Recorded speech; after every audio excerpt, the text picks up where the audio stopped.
In the history of warfare, death usually wears a uniform. It arrives with the thunder of artillery, the scream of dive bombers, and the crushing weight of armor. When you see the enemy, you know to run. You know to hide. But in the occupied streets of Harlem, in 1943, death did not look like a monster. It did not look like a soldier. It looked like a schoolgirl. She is 14 years old. She wears her dark hair in 2 long braids that swing gently against her shoulders as she pedals her bicycle through the afternoon shadows. To the German sentries manning the checkpoints, she is invisible. She is harmless. A child running errands for her mother. They smile at her. They wave her through without a second thought. They do not check the wicker basket on her handlebars. That is the mistake that will cost them their lives. Because hidden beneath a dirty cloth in that basket, nestled among school books and groceries, lies a loaded Fen Browning pistol, and the girl with the braids knows exactly how to use it. Her name is Freddie Oversteegen. She is not riding home to play with dolls. She is hunting. This is not a fairy tale. This is the classified, blood-soaked reality of the Dutch resistance. While the Allies were preparing to storm the beaches of Normandy, 3 teenage girls were waging a private war in the shadows. They did not fight with tanks. They fought with seduction, deception, and a ruthless courage that terrified even the Gestapo. They were the girls who laughed at death. They were the teenagers who lured Nazis into the woods and made sure they never walked out. To understand how a child becomes an assassin, you cannot start with the gun. You must start with the hunger. You must start with the world that forged her before the first German boot ever touched Dutch soil. Freddie Oversteegen was born in September 1925 in the village of Schoten near Haarlem. But she wasn't born into the tulip-filled postcards of Holland that tourists see today. She was born into the grit of the working class. Her family lived on a barge, a floating home on the canals that smelled of stagnant water, coal dust, and desperation. Her father was a dreamer, a man who sang French songs but couldn't put bread on the table. The iron in Freddie's blood came from her mother, Truus Oversteegen was a woman cut from granite. She was a communist in a time when that label made you a target for everyone. But for Truus, politics wasn't about theory. It was about survival. It was about the refugees fleeing persecution in Lithuania who hid in the dark, damp hold of their barge. Freddie and her older sister, Truus, learned their first lesson of war before they could even read. When humanity is on the line, you do not look away. You act. When the marriage failed and the family was forced off the barge into a cramped apartment in Haarlem, the poverty deepened. They slept on straw mattresses. They wore second-hand clothes. But Truus taught her daughters that dignity had nothing to do with money. She enrolled them in the Dutch Youth Federation. While other girls were learning to sew, Freddie and Truus were making dolls for children orphaned by the Spanish Civil War. They were learning that the world was a dangerous place and that bad men, fascist men, were on the march. And then the sky fell. May 10th, 1940.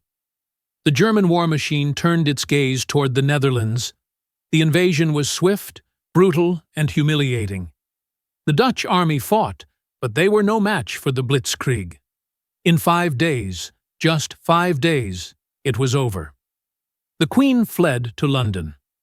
The Rotterdam city centre was leveled by the Luftwaffe, a terror bombing that burned the heart out of the city and forced a surrender. Suddenly, the streets of Haarlem belonged to the enemy.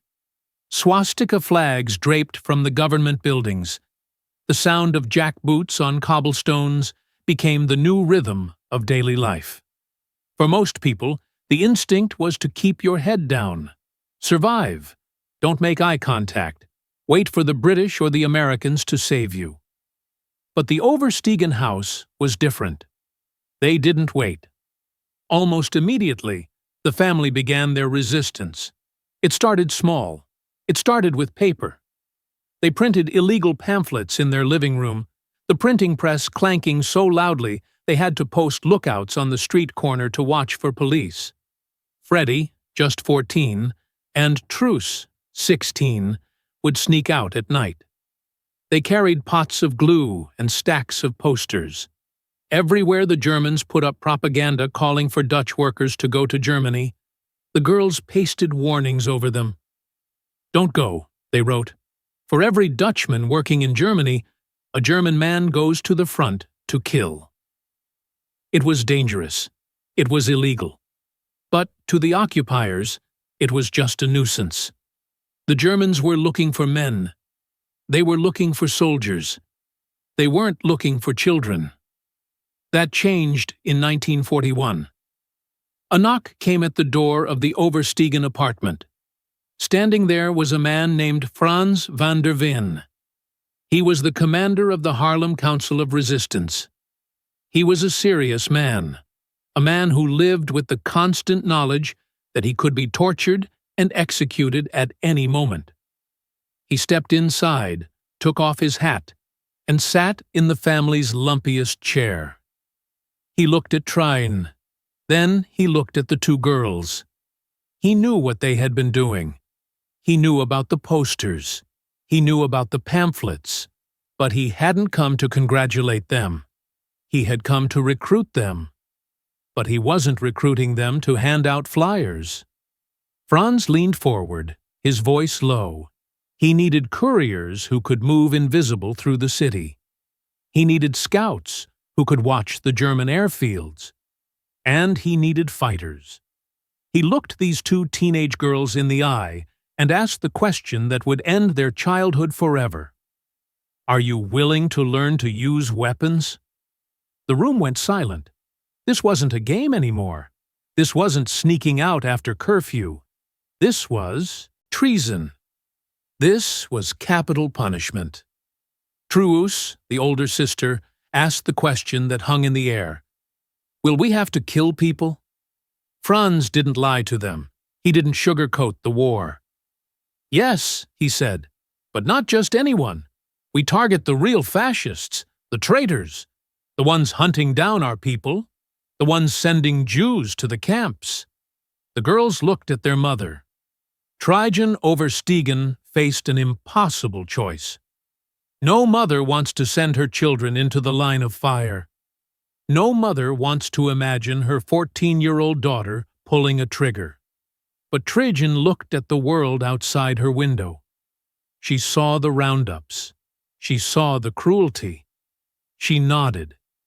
She gave her permission, but she gave it with one condition, a rule that would haunt Freddie for the rest of her life. "Always stay human," she told them. "You must never become like them. You do what you must do, but you do not lose your soul. Always stay human." It was a beautiful sentiment. But in the coming months, Freddie would learn that war makes a mockery of such rules. The training began immediately. They were taken to a secret location, an underground potato shed hidden away from prying eyes. The smell of earth and mold filled the air. There, in the dim light, Frans placed a revolver in Freddie's small hand. It was heavy, cold. It felt alien. "Aim," he said. "Squeeze, don't pull." Freddie fired. The kickback jolted her arm. The sound was deafening in the enclosed space, but she hit the target. Again and again.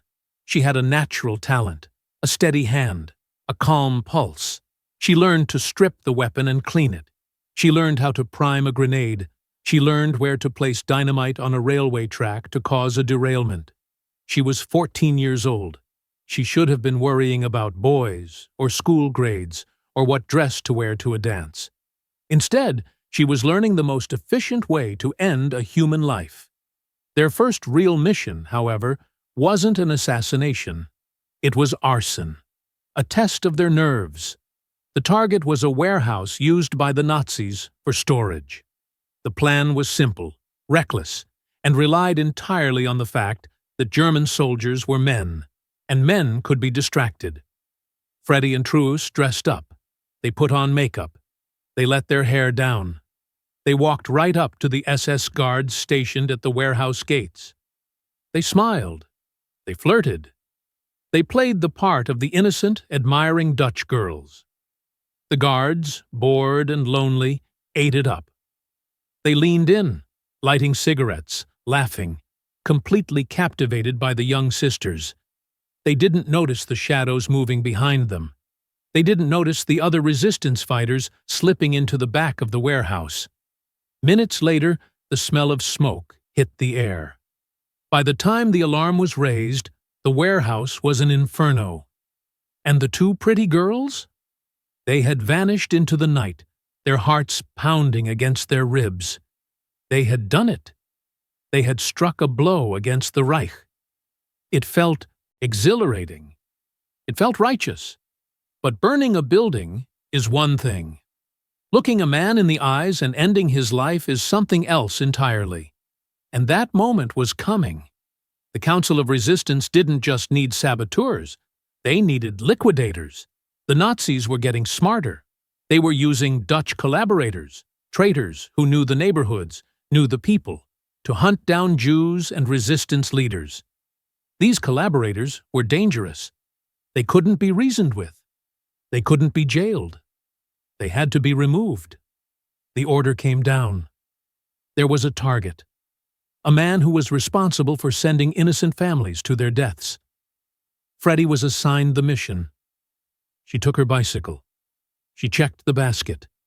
The gun was there, hidden under the cloth. She began to pedal. The streets were gray and wet. Her breath misted in the cold air. She knew the route. She knew where he would be. As she rode, a million thoughts must have raced through her mind. Tridden's voice. Always stay human. The face of the enemy. The fear of being caught. The penalty for what she was about to do was immediate execution. But she didn't turn back. She saw him. He was just a man. He wasn't a monster with fangs. He was a man walking down the street. Maybe he was thinking about his dinner. Maybe he was thinking about his rank. Freddie pedaled closer. Her heart hammered like a trapped bird, but her hands were steady. She reached into the basket. Her fingers wrapped around the cold steel of the grip. She didn't slow down. She couldn't afford to hesitate. She pulled the gun. She leveled it. The sound of the shot shattered the silence of the street. The man fell. He didn't die instantly. He crumpled to the pavement, confused, bleeding. And in that split second, Freddie's instinct, the instinct of a 14-year-old girl raised to be kind, screamed at her to stop. She wanted to drop the bike. She wanted to run to him. She wanted to help him up. "I've shot a gun myself, and I've seen them fall," she would say years later, her voice trembling. "And what is inside us at such a moment? You want to help them get up?" But she couldn't help him up. She had to keep riding. She had to disappear. She had just crossed a line that can never be uncrossed. She wasn't just a girl with braids anymore. She was a killer. That night, the reality of what she had done crashed down on her. The adrenaline faded, leaving only the horror. She had taken a life. It didn't matter that he was a Nazi. It didn't matter that he was evil. He was a human being, and she had turned him into a corpse. But there was no time for tears. The war was escalating. The Nazis were tightening their grip. The deportations were increasing. The resistance needed more than just a shooter. They needed a lure. They realized something terrifyingly effective. The Germans underestimated women. Specifically, they underestimated young, attractive women. They saw them as objects of conquest, not threats. and the resistance decided to weaponize that lust. This was the birth of the honey trap. It was a tactic that required nerves of steel and an ability to suppress every natural survival instinct. The plan was simple and suicidal. Freddie or Truus would go into the bars and taverns frequented by German officers. They would sit alone. They would look vulnerable. When an officer approached, and they always approached, the girls wouldn't run away. They would engage. They would smile. They would listen to the drunken boasts of men who were occupying their country. And then, at the right moment, they would drop the bait. Would you like to go for a walk? A walk in the woods? The officers, thinking they were about to get lucky, would agree. They would leave the safety of the public bar. They would walk with this pretty young girl into the darkness of the forest, guided by the promise of romance. They had no idea that they were walking into their own graves. Imagine the psychological toll. You are 15 years old. You are walking arm in arm with a man you hate, a man who represents the destruction of your country. You have to laugh at his jokes. You have to let him touch your arm. You have to keep your breathing steady while you lead him deeper and deeper into the trees. You know that in 5 minutes, he will be dead. Sometimes, the resistance fighters were waiting in the bushes. The girl would give a signal, and the ambush would be sprung. But sometimes, there was no backup. Sometimes, it was just Freddie, the officer, and the gun in her pocket. One specific mission stands out as the turning point in their evolution as soldiers. It involved a high-ranking SS officer, a man known for his brutality. The resistance had been tracking him for weeks. He was too guarded to be shot in the street. He had to be lured. Freddie was chosen. She put on her best dress. She fixed her hair. She walked into the tavern where he drank. The air was thick with smoke and the smell of beer. She sat at the bar.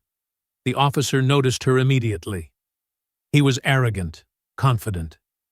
He bought her a drink. Freddie played the part perfectly. She was shy, but interested. She let him believe he was charming her.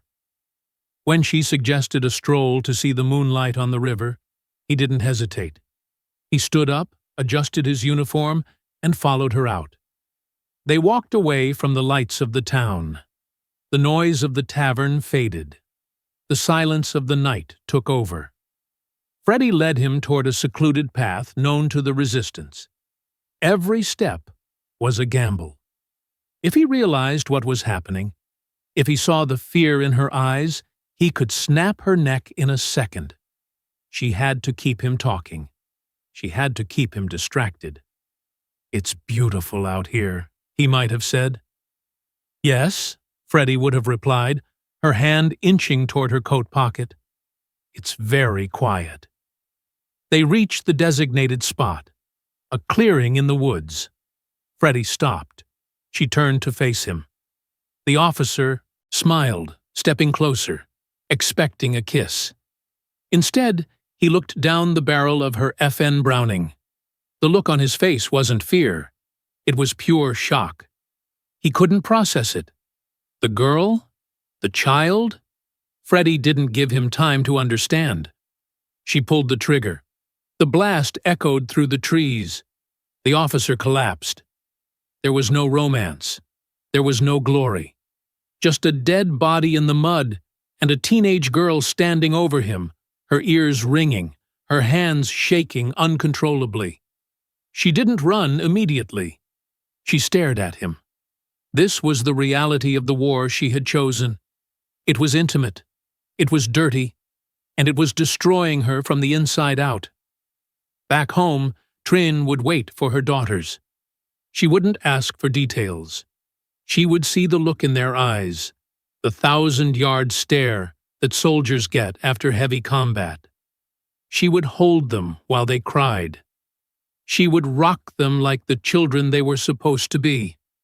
"I am a monster," Freddie would sob. "I am a murderer." "No," Trajan would whisper fiercely. "You are a soldier. You are saving lives. Never forget that."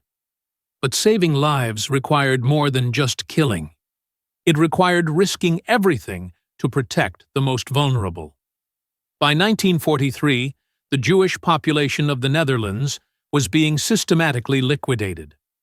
Families were being dragged from their homes, loaded onto cattle cars, and sent east to camps like Auschwitz and Sobibor.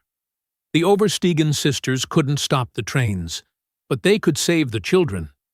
This was their other war, the war of smuggling. They would go to the creche, the holding centers where Jewish children were kept before deportation. Working with other resistance members, they would spirit the children away. How do you move a Jewish child through a city crawling with Nazis hunting for Jews? You hide them in plain sight. Freddie would take a child by the hand. "Don't say a word," she would whisper. "Pretend I am your sister." They would walk right past the SS patrols.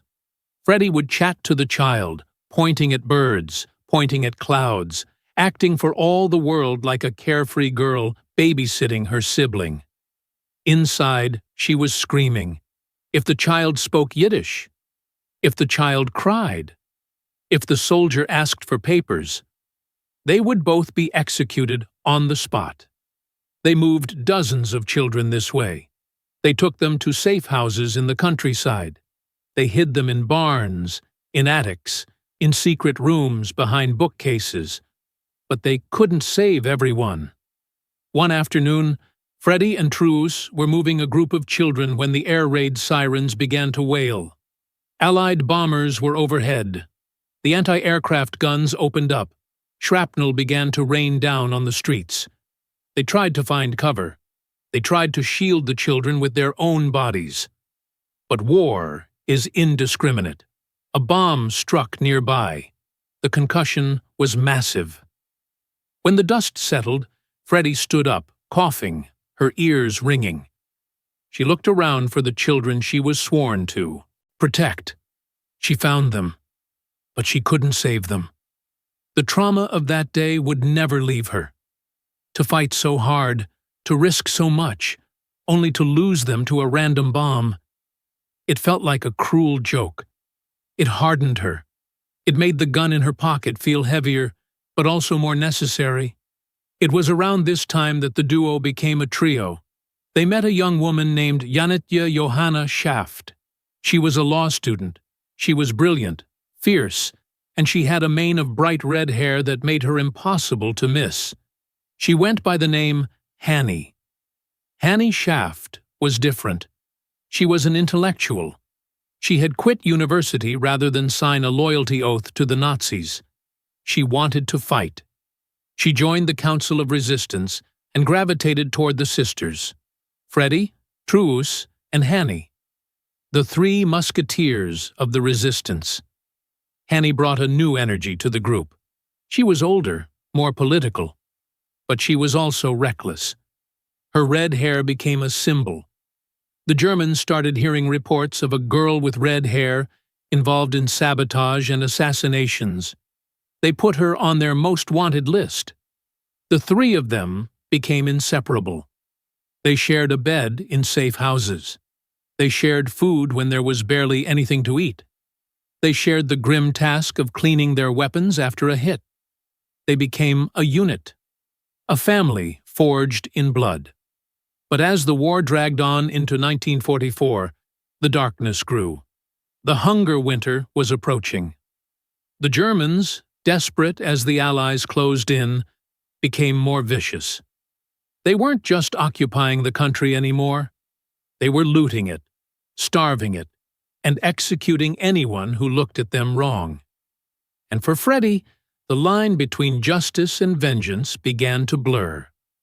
There is a story Truus told, a story that defines the absolute horror of their daily existence. One day, they witnessed a roundup in the street. German soldiers were grabbing men and loading them into trucks. A young father was holding his infant child. An SS officer, frustrated by the delay, grabbed the baby from the father's arms. What happened next is too horrific to describe in detail. But the soldier murdered that child, right there, against a brick wall, in front of the screaming parents. Truus and Freddie were watching from a distance. They were armed. In that moment, there was no plan. There was no order from the council. There was only pure, white-hot rage. Truus stepped out from her cover. She didn't say a word. She raised her pistol and she shot that SS officer through the head. It was suicide. It should have been suicide.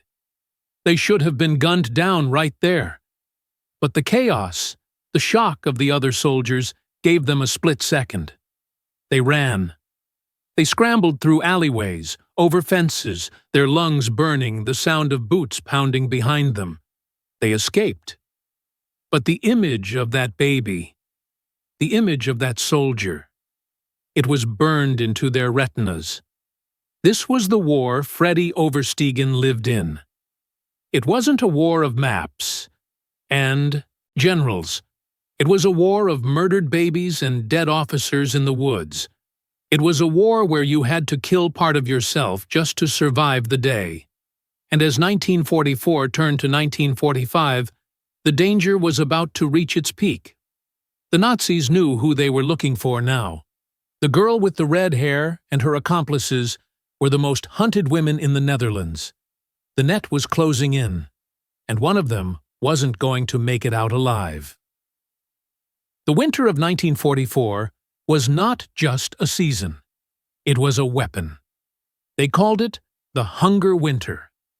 The Allies had liberated the south of the Netherlands, but the north, where Freddie, Truus, and Hannie were fighting, remained in an iron grip.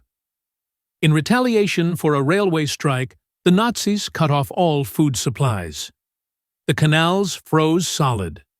The gas and electricity were shut off. The country was plunged into darkness and starvation. People were eating tulip bulbs to survive. They were boiling potato skins. Men and women dropped dead in the streets from exhaustion, and their bodies were left there because no one had the strength to bury them. In this frozen hellscape, most people were just trying to stay alive for one more day. But the three girls? They weren't just surviving. They were escalating. The assassinations continued. But now, they added a new tool to their arsenal: dynamite. The war had changed. It was no longer about picking off individual officers in the woods. It was about stopping the German machine from retreating with Dutch loot and Dutch machinery. The resistance needed to cripple the infrastructure. Freddie Oversteegen, 19 years old, became an expert in explosives. Imagine the scene. It is 3 o'clock in the morning. The temperature is 20 degrees below zero. The wind cuts through your thin coat like a razor blade. Freddie and Truus are lying on their stomachs in the snow, beside a frozen railway embankment. Their fingers are numb, clumsy with the cold. But they cannot shake. They cannot shiver. Because they are handling unstable explosives. They are planting charges on the tracks between IJmuiden and Haarlem. This is the main artery for the German military transport. If they get the timing wrong, they blow themselves to pieces. If they make a noise, the German patrols guarding the line will shred them with machine gun fire. They work in silence. They tape the charges. They set the fuses. Then they retreat into the shadows and wait. When the train comes, a massive black beast spewing smoke and sparks. The ground shakes. Freddie counts the seconds. The engine passes over the trigger point. Boom! The night turns into day. Metal screams against metal. The train derails, crashing off the tracks, spilling tanks, ammunition, and supplies into the snow. It is a spectacle of destruction. For the Germans, it is a disaster. For the girls, it is a victory. But it is a victory that comes with a price. Every act of sabotage brings reprisals. The Nazis don't just fix the tracks. They execute civilians in retaliation. They grab men from nearby houses and shoot them by the wreckage as a warning. This is the moral burden that Freddie carries. Every train she blows up, every bridge she destroys, she knows that innocent blood might be spilled in revenge. It is a heavy weight for a teenager. It keeps her awake at night. It gives her nightmares where the faces of the dead stare at her, asking, "Was it worth it?" But there is no turning back. They are too deep in the fight, and the enemy knows it. By 1945, the Nazi intelligence apparatus was obsessed with one phantom in particular. They had vague descriptions of the sisters, but they had a very specific description of their friend, the girl with the red hair. Hannie Schaft had become a legend. She was the face of the student resistance. She was the intellectual assassin. The Nazis hated her, not just because she killed them, but because she represented everything they despised: a woman, an intellectual, a communist, a friend of Jews. Adolf Hitler himself, according to resistance lore, was briefed on her activities. The order came down from the highest levels: find the girl with the red hair and silence her. Hannie knew she was hunted. She stopped going home. She stopped using her real name. She dyed her iconic red hair stark black. She wore wire-rimmed glasses to change her face. She became a ghost. But you cannot hide forever when the walls are closing in. The bond between the three women, Freddie, Truus, and Hannie, was the only thing keeping them sane. They were family. They were sisters in arms, in the truest sense. They slept in the same beds in safe houses, huddled together for warmth. They shared their meager rations of bread and tulip soup. They talked about what they would do after the war. Hannie wanted to be a human rights lawyer. She wanted to rebuild the country. Freddie just wanted to sleep without seeing the faces of the men she killed. They made a pact. We survive together, or we die together. But war doesn't honor pacts. March 21, 1945, less than 2 months before the end of the war. It was a Tuesday, a gray, drizzling day. Hannie Shaft was riding her bicycle through Harlem. She was transporting a bundle of illegal communist newspapers called De Waarheid, the Truth. Hidden in her basket, as always, was her pistol. She was not alone. She was riding with another resistance member. They approached a military checkpoint on the Jan Gizenkade Bridge. It should have been routine. Hannie had passed hundreds of checkpoints. She was disguised. Her hair was dyed black. She had fake ID papers. But fate is cruel. The soldiers stopped them, not because they knew who she was, but because of a random search order. They checked her bags. They found the newspapers, sedition, treason. Then they found the gun. Hannie Shaft was arrested on the spot. She was dragged to the police station, then transferred to the prison in Amsterdam. At first, the Germans didn't realize who they had captured. To them, she was just another resistance courier, a nobody. But then they looked closer. Days passed in the cell. The cheap black dye began to wash out of her hair. The roots began to show. A brilliant, undeniable red. The realization swept through the prison administration like an electric shock. They didn't just have a courier. They had her, the phantom, the legend, the girl with the red hair. The interrogation was brutal. They wanted names. They wanted locations. Specifically, they wanted the names of the two sisters she worked with. They wanted Freddie and Truus. Hannie Shaft was alone in a cold cell, facing the full wrath of the Gestapo. We don't know exactly what they did to her in those final weeks. We know they psychologically tortured her. They threatened her family, who were already in a concentration camp. They told her the war was lost, that her friends were dead. But Hannie stayed silent. She never gave up Freddie. She never gave up Truus. She bought them time with her silence. Meanwhile, outside the prison walls, panic set in. When Freddie and Truus heard that Hannie had been taken, their world collapsed. Their sister, their leader, their best friend was in the hands of the monsters. The grief was paralyzing. But Truus Oversteegen was not a woman who accepted defeat. She hatched a desperate, cinematic plan to save her friend. It sounds like something from a movie, but it is documented history. Truus found a German nurse's uniform. She forged papers.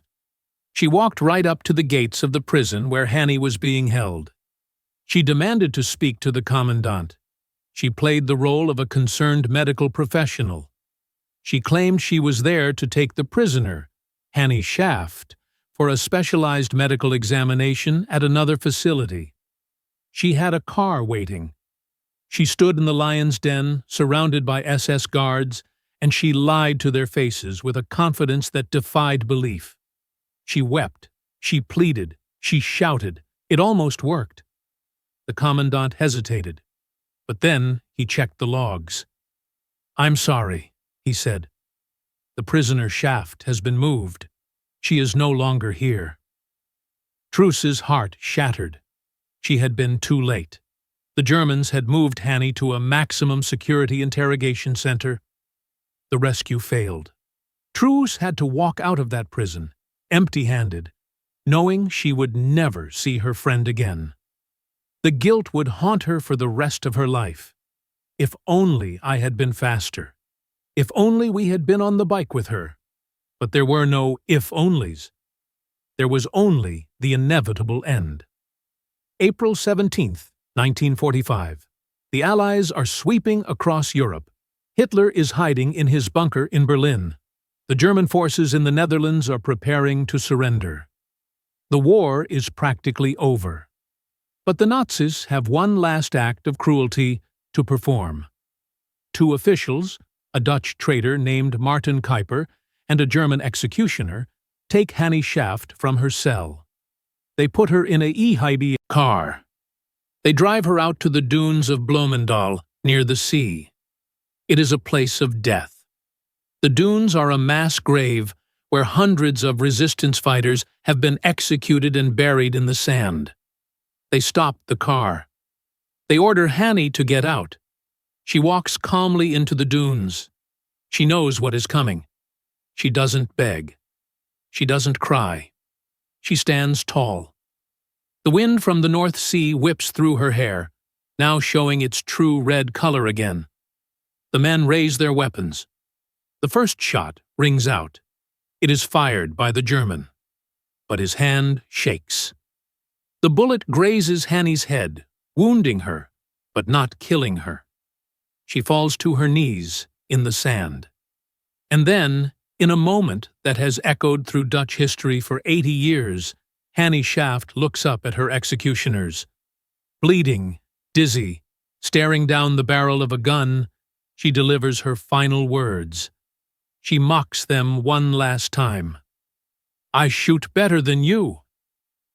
The Dutch traitor, Kuiper, enraged by her defiance, steps forward.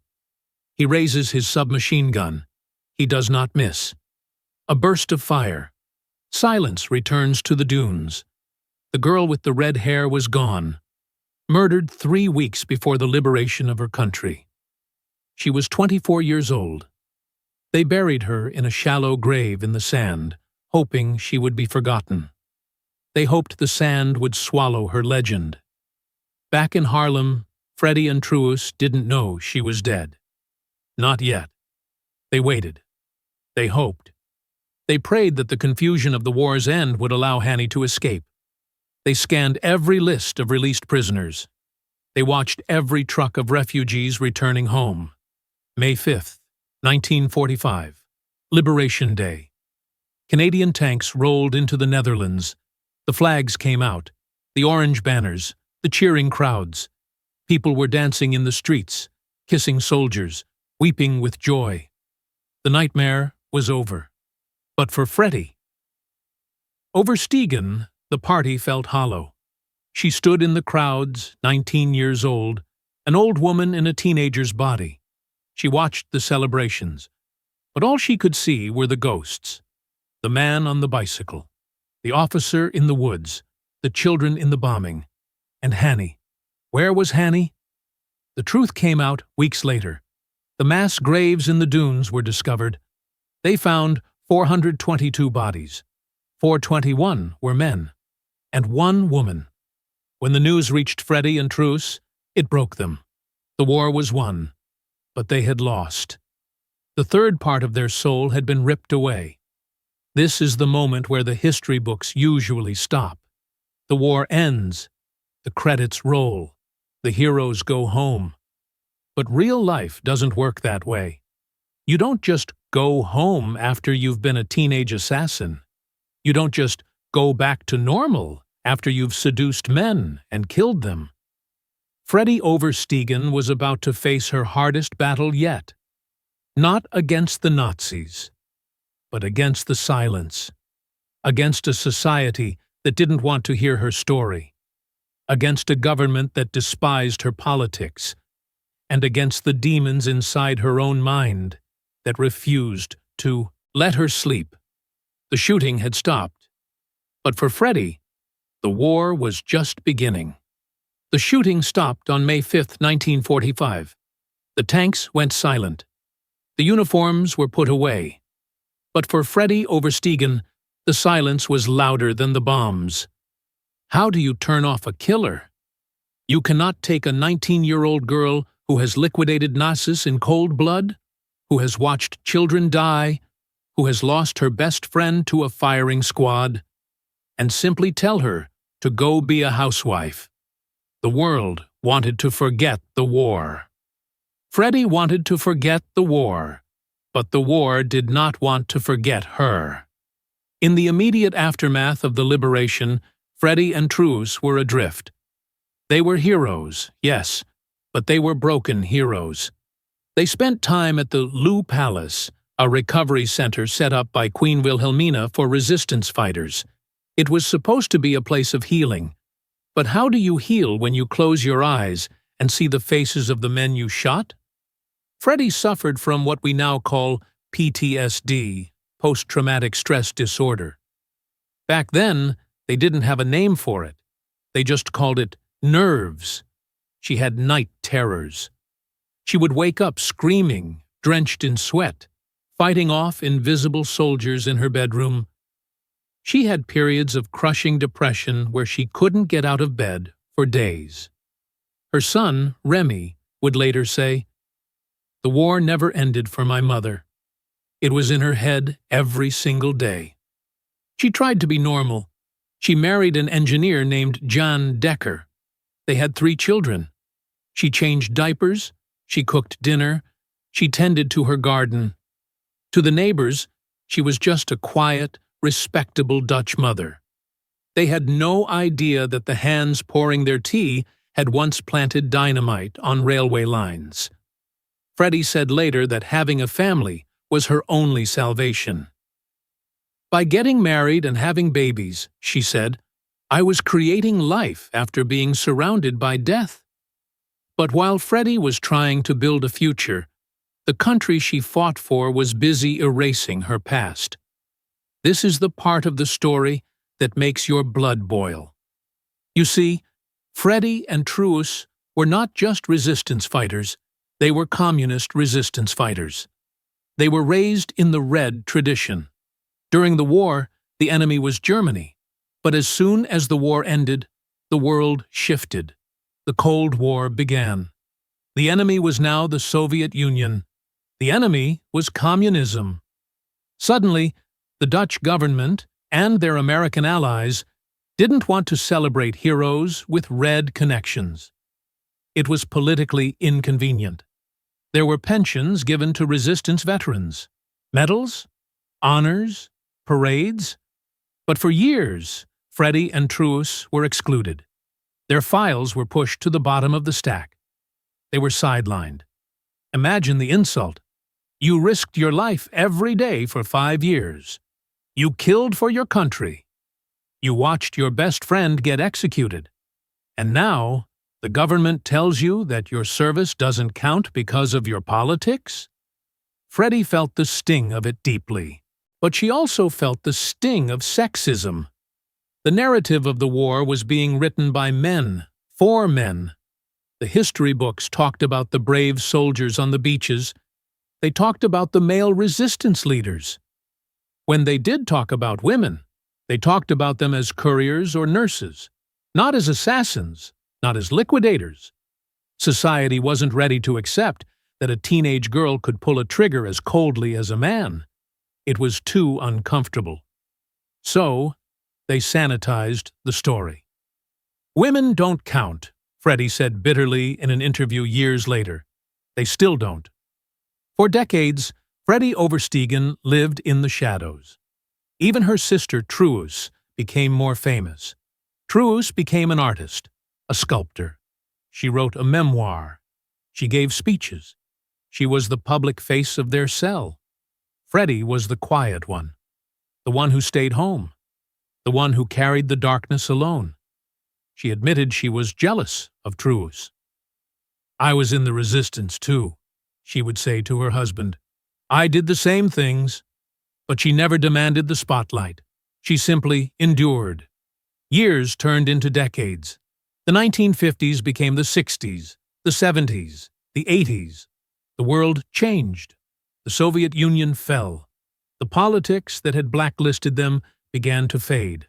And slowly, very slowly, the truth began to resurface. Historians started looking closer at the Dutch resistance. They realized that the three musketeers, Hannie, Truus, and Freddie, were unique in all of Europe. A purely female kill team? It was unheard of. The whispers became a roar. In 2014, the silence finally broke. It took 70 years of nightmares, 70 years of being ignored. But in 2014, Dutch Prime Minister Mark Rutte announced that the Oversteegen sisters would finally receive the recognition they deserved. The ceremony was not held in a back office. It was a national event. Freddie was 88 years old. Truus was 90. They were frail. Their hair was white. They sat in wheelchairs. But the fire in their eyes? That was still there. The Prime Minister pinned the mobilization war cross onto Freddie's chest. It is a high military honor. He looked her in the eye and thanked her on behalf of the nation. Freddie didn't cry. She sat tall. She wore the medal with a dignity that silenced the room. For her son, Remy, it was the proudest moment of his life. Finally, he thought, finally, the world knows who my mother is. Streets in Harlem were named after them.